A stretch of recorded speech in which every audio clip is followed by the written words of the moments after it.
Selamat datang semuanya. Kapan waktu yang tepat untuk mengajukan pinjaman online ya? Nah, di sini kita itu jangan gegabah atau tergesa-gesa ya. Nah, jadi waktu yang tepat itu ya yang saat waktu itu teman-teman itu benar-benar membutuhkan dana untuk keperluan yang sifatnya mendesak, urgent, penting, dan tidak memiliki sumber dana lain yang lebih baik ya, atau tidak bisa melakukan pinjaman kepada orang-orang terdekat kita. Jadi ya emang solusi utamanya dan akhirnya hanya pinjol. Jadi pastikan pinjol itu solusi terakhir ya, bukan solusi ke-1, kedua, ketiga, atau ke-10, tapi yang paling terakhir ya. Nah, misalnya saat teman-teman mungkin membutuhkan dana untuk usaha, biaya pendidikan, kesehatan, atau renovasi rumah, biaya-biaya seperti ini kalau emang tidak urgent dan masih bisa dipending, ya kita tidak perlu melakukan pinjaman online ya, karena itu akan membebani kita di kemudian hari agar untuk kita ini ya melakukan pembayaran angsurannya setiap bulannya gitu ya.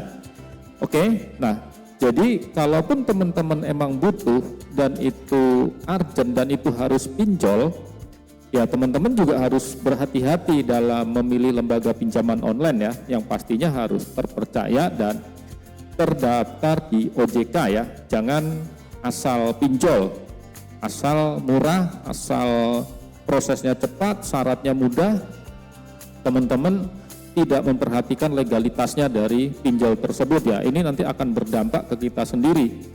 Dampaknya apa sih ya? Yang pertama pastinya ya kita bisa aja kena semacam penipuan ya. Penipuannya itu penyalahgunaan data yang sudah kita setor ya, karena kan kita walaupun pinjol tapi kita kan harus memberikan dokumen-dokumen kita ya. Nah itu dia yang takutnya nanti disalahgunakan kalau emang pinjol tersebut tidak terdaftar di OJK. Oke. Nah yang kedua nanti ada semacam penagihan mungkin di luar akal teman-teman ya, jadi tidak logis, jadi ada biaya-biaya yang tidak transparan di depan gitu ya. Oke, nah nanti tahu-tahu waktu ada penagihan teman-teman kaget.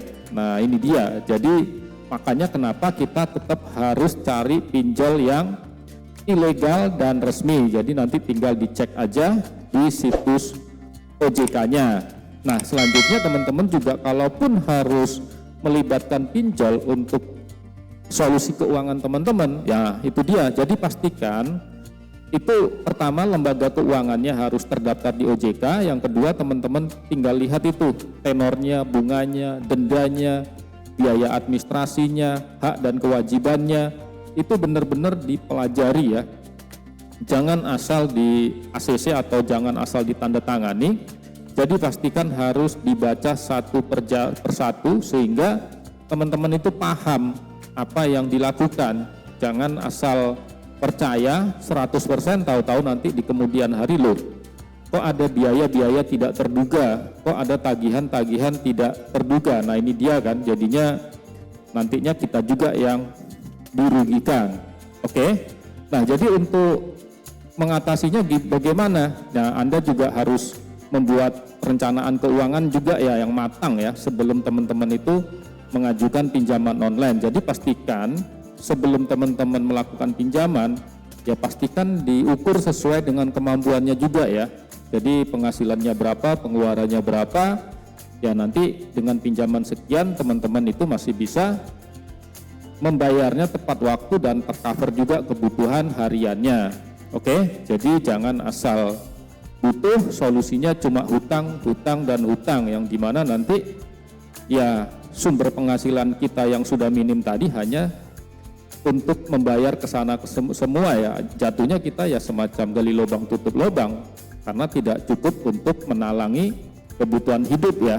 Oke, jadi jangan gegabah lah intinya ya. Jadi kalaupun mau pinjam uang online atau pinjol, ya waktu yang tepat ialah waktu yang teman-teman terdesak dan tidak ada solusi lain kecuali pinjol, titik. Selagi ada solusi lain dari orang-orang terdekat kita, ya nggak perlulah pinjol ya, sekalipun prosesnya juga mudah dan cepat.